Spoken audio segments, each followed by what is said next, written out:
नमस्कार दोस्तों।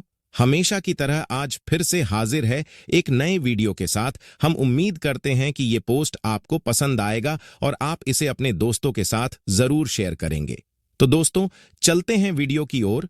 तो दोस्तों, चैनल को सब्सक्राइब कर दे। पुरुष उन चीजों में अच्छा निर्णय खो देते हैं जो उनकी रुचि से संबंधित होती हैं। बातचीत और दूसरे माध्यमों से जो सफलता मिलती है वही सबसे अच्छी होती है। दुश्मनों के बीच एकता का अभाव पैदा करने से जो सफलता प्राप्त होती है वह अस्थायी होती है। लड़ाई से मिली सफलता सबसे खराब है। अगर विद्यार्थी में रुचि नहीं है तो शिक्षक क्या कर सकता है? ज्ञान एक बीज है, बस आपका मन उपजाऊ होना चाहिए। अगर आप कोई काम शुरू करते हैं तो उसके पूरा होने के बाद ही आराम करें, नहीं तो अधूरा काम आपको खत्म कर देगा। सुख की लालसा इंसान को मोहित कर लेती है और फिर धीरे धीरे उसमें राग और क्रोध उत्पन्न कर देती है। शब्द अमूल्य हैं, अगर जरूरी हो तो उन्हें बोलें, और उन्हें बोलने से भी पहले उन्हें ध्यान से तौलें। दूसरों के प्रति अपना कर्तव्य करो, यह समय की पुकार है। ध्यान रखो कि आपने जन्म क्यों लिया है। जब इंतजार खत्म हुआ तो कौन याद करता है कि इंतजार कितना लंबा था या कितना मुश्किल था। जो लोग समृद्ध होना चाहते हैं उन्हें बुरे दिमाग और बुरे दोस्तों से छुटकारा पाना चाहिए।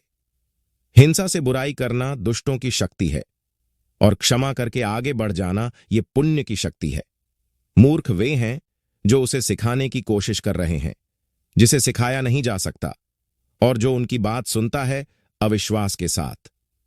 जब भी प्रेम की बात होती है तो श्री कृष्ण राधा के प्रेम की मिसाल सबसे पहले आती है।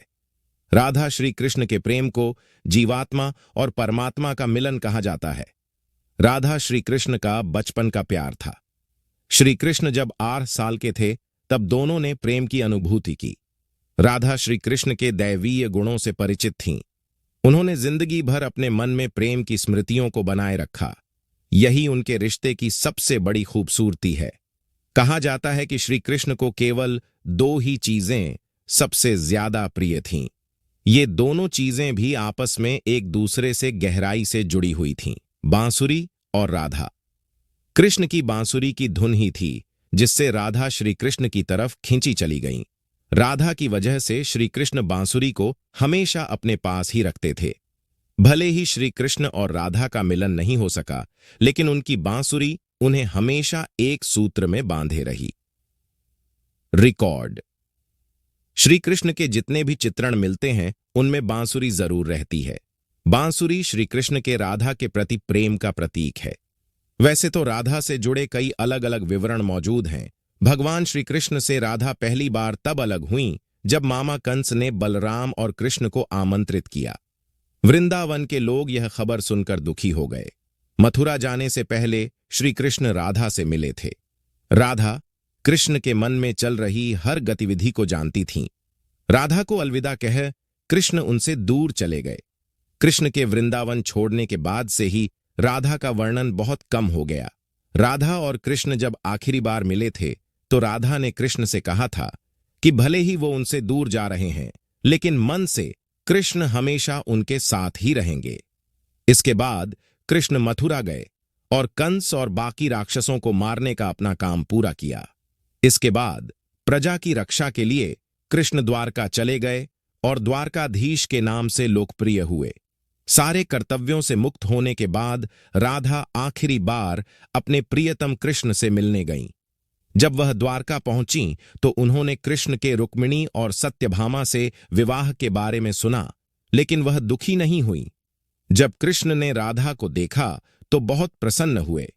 दोनों संकेतों की भाषा में एक दूसरे से काफी देर तक बातें करते रहे। राधा जी को कान्हा की नगरी द्वारिका में कोई नहीं पहचानता था। राधा के अनुरोध पर कृष्ण ने उन्हें महल में एक देविका के रूप में नियुक्त किया। राधा दिन भर महल में रहती थीं और महल से जुड़े कार्य देखती थीं। मौका मिलते ही वह कृष्ण के दर्शन कर लेती थीं। लेकिन महल में राधा ने श्री कृष्ण के साथ पहले की तरह का आध्यात्मिक जुड़ाव महसूस नहीं कर पा रही थीं, इसलिए राधा ने महल से दूर जाना तय किया। उन्होंने सोचा कि वह दूर जाकर दोबारा श्री कृष्ण के साथ गहरा आत्मीय संबंध स्थापित कर पाएंगी। उन्हें नहीं पता था कि वह कहाँ जा रही हैं, लेकिन भगवान श्री कृष्ण जानते थे। धीरे धीरे समय बीता और राधा बिल्कुल अकेली और कमजोर हो गईं। उस वक्त उन्हें भगवान श्री कृष्ण की आवश्यकता पड़ी। आखिरी समय में भगवान श्री कृष्ण उनके सामने आ गए। श्री कृष्ण ने दिन रात बांसुरी बजाई, जब तक राधा आध्यात्मिक रूप से कृष्ण में विलीन नहीं हो गईं। बांसुरी की धुन सुनते सुनते राधा ने अपने शरीर का त्याग कर दिया। हालांकि भगवान कृष्ण जानते थे कि उनका प्रेम अमर है, बावजूद वे राधा की मृत्यु को बर्दाश्त नहीं कर सके। कृष्ण ने प्रेम के प्रतीकात्मक अंत के रूप में बांसुरी तोड़कर झाड़ी में फेंक दी। उसके बाद से श्री कृष्ण ने जीवन भर बांसुरी या कोई अन्य वादक यंत्र नहीं बजाया। कहा जाता है कि जब द्वापर युग में नारायण ने श्री कृष्ण का जन्म लिया था, तब मां लक्ष्मी ने राधा रानी के रूप में जन्म लिया था, ताकि मृत्युलोक में भी वे उनके साथ ही रहे। मित्रों, कैसा लगा आपको हमारा यह वीडियो? अच्छा लगा हो हमें जरूर बताएं और अपने दोस्तों के साथ भी शेयर करें। हम आपको बहुमूल्य जानकारियां उपलब्ध कराने के लिए समर्पित है। हम अपने इस कार्य में उनके समर्थन और सुझाव की अपेक्षा करते हैं, ताकि हमारा यह प्रयास और बेहतर हो सके। मित्रों, आज बस इतना ही। मिलते हैं फिर एक नए वीडियो के साथ।